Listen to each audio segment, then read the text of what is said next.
మన లైఫ్లో ఎన్నో బాధలు ఉంటాయి, కానీ ఆ నిమిషం చెప్పుకోవడానికి ఏ తోడు ఉండదు. బాధ అనే ఒక చీకటికి తోడు అనే ఒక వెలుతురు కలిస్తే ఒక నువ్వు, ఒక నేను.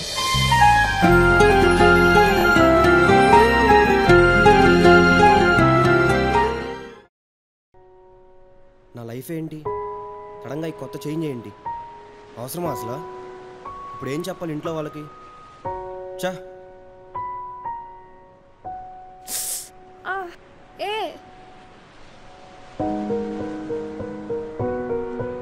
సారీ అండి, ఏదో ఫ్రస్ట్రేషన్లో అలా కొట్టగానే ఇలా మీకు సారీ అండి. ఇట్స్ ఓకే, పర్లేదు. అమ్మాయిలు కనపడితే చాలు, మామూలే. ఏ మా అయిపోయిందిరా. ఏ మా అమ్మాయిని చూడరా బాబోయ్. ఇప్పుడు ఏం చేద్దాం?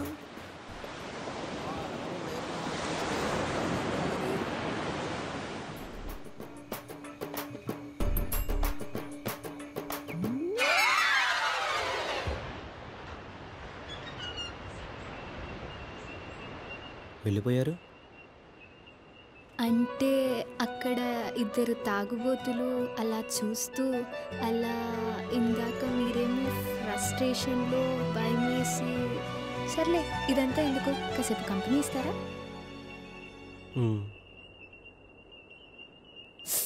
ఇంతకీ పరిచయం చేసుకోలేదు కదా స్వప్న? అబ్బో,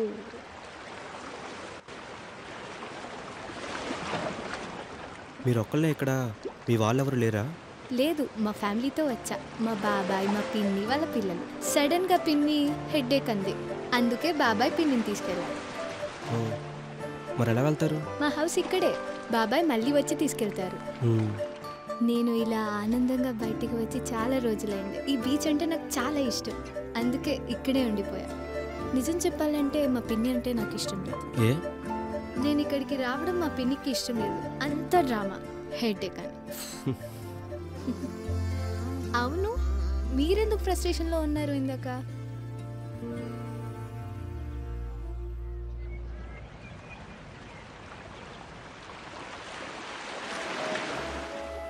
మనసులోని బాధ బయటికి చెప్తే తగ్గుతుంది అనేది మా బామ్మ.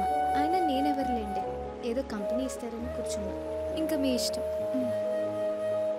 నా పేరు పృథ్వీ. ఏమో ఒక్కసారిగా ఎందుకో కోపం. మొన్నటి వరకు అంతా బాగానే ఉంది, కానీ ఇప్పుడే బాధ. ఏం బాధ? నా చిన్నప్పటి నుంచి నేను అమ్మాయిలకు దూరం. మాట్లాడాలన్నా సిగ్గుతో పక్కకు వెళ్ళిపోయేవాడిని. చాలా చాలా దూరం. ఎంత దూరం అంటే అందరూ వ్యాలంటైన్స్ డే వస్తే ఫేస్బుక్లో విషెస్, గిఫ్ట్స్, రిలేషన్షిప్ స్టేటస్లు పెడతారు, కానీ నేను single status, proud to be single. Interesting. ఇప్పటి వరకు మీరు ఏ అమ్మాయితో మాట్లాడలేదంటే గ్రేటే. మీరు పెళ్లి చేసుకునే అమ్మాయి చాలా లక్కీ. అంటే ఈ రోజుల్లో అబ్బాయిలు ఎవరు మీలా లేరు కదా. అంటే మాట్లాడకూడదని కాదండి, ఎప్పుడు నా లైఫ్లో పేరెంట్స్, ఫ్రెండ్స్, ఇంకో అమ్మాయి నా లైఫ్లో అనుకోలేదు. నిజం చెప్పాలంటే నేను కూడా అంతే. అమ్మ లేదు, పిన్ని బాబాయ్ దగ్గరే పెరిగా. ఎప్పుడూ ఇంట్లోనే, బయటకు కూడా పంపరు. కానీ ఏదో ఒక రోజు ఈ జైలు నుండి నా కళల ప్రపంచం చూపించేవాడు వస్తాడని సర్ది పెట్టుకుంటూ ఉంటా. మీకు ఎలాంటి వాడు కావాలనుకుంటున్నారు? I mean life partner. ఇదిగో ఈ అలలు లాంటి వాడు. అలలా? ఈ అలలు పడతాయి, లేస్తాయి, పడతాయి, లేస్తాయి, కానీ పడినా మళ్ళీ లెగుస్తాయి. చూస్తారా? నాకు వచ్చేవాడు కూడా అంతే. ఎన్ని కష్టాలు వచ్చినా ఈ అలల్లాగే లెగుస్తూ ఉండాలి. సారీ అండి, నేను మీ గురించి చెప్పమంటుంటే నేను నా గురించి చెప్తున్నాను. అయ్యో పర్లేదండి. దేవుడు ఆశ అనే ఆకలినిచ్చి బాధ అనే పనినిచ్చాడు. ఆ పని చేస్తే కానీ ఆకలి తీరదు. అర్థం కాలేదు. ఎన్నో బాధలు దాటితే కానీ మనం అనుకుని దక్కదంట చూడు, అది ఇదే. అసలు మీరు ఏదేదో చెప్తున్నారు కానీ మీ బాధ ఏంటో చెప్పట్లేదు. చెప్తున్నా అదే. ఇప్పుడు పెళ్ళికి ముందు ఏ అమ్మాయికైనా రఫ్గా ఓ 2, 5, ఓ 10 మంది పక్కా బాయ్ ఫ్రెండ్స్ ఉంటారు. ఆ వచ్చే 11వ వాడే నాలాంటి అన్యం పుణ్యం తెలియనోడు. మీరు అవన్నీ పట్టించుకోమాకండి. మీ పేరెంట్స్ మీకు మంచి అమ్మాయినే చూసి పెడతారులేండి. చూడటం కాదండి, ఆల్రెడీ చూస్తారు. అదే బాధ. మొన్నటి వరకు నా లైఫ్ ఒకలా ఉంది, ఇప్పుడు ఇంకోలా అవబోతుంది. అందుకే అంత చిరాకులో ఉన్నా. భయం వేస్తుందండి రేపు నుండి నా లైఫ్ ఇంకో అమ్మాయితో. ఎలా ఉంటుందో నా లైఫ్ అసలు. అయ్యో, ఎవరో ముక్కు మొహం తెలియని నాతోనే ఇంత షేర్ చేసుకున్నారు కదా. మరి మీ ప్రాబ్లమ్స్, మీ కష్టాలు మీరు ఒక్కలే కాదు, మీ లైఫ్ పార్ట్నర్ కూడా షేర్ చేసుకుంటారు. అవునా కాదా?